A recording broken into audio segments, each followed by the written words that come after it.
ნებისმიერ ამინჩი, ქარიშხალია, წვიმა თუ თოვლია, ჩვენ დავდივართ ქალაქის ყველა უბანში და ვითხოვთ ყველა უკანონო პატიმრის განთავისუფლებას. ეს ჩვენი მორალური ვალია და ამ ვალს არ შევეშვებით, რა წინააღმდეგობაც არ უნდა შეხვდეს წინ.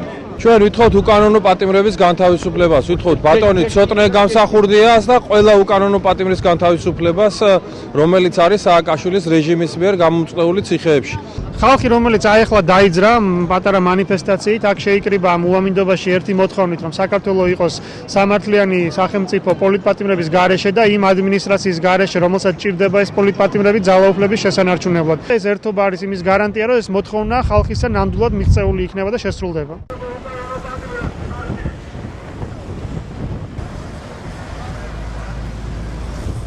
თავისუფლება უკანონო პატიმრებს.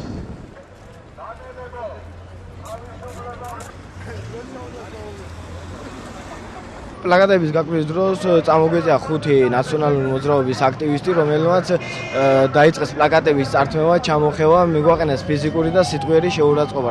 ინციდენტი მოხდა აქ აქციის ერთ-ერთ მონაწილეს, რომელიც პლაკატებს აკრავდა, გამოუვარდნენ ნაციონალური მოძრაობის ოფისიდან ზონდერ ბრიგადები, მოასწრეს იქ მარტო დარჩენილთან ანგარიშწორება, რის შემდეგაც ნაციონალური მოძრაობის ოფისი მოიხატა, ხედავთ თქვენ რაღაცა საყოფაცხოვრებო მოხმარების პროდუქტებით.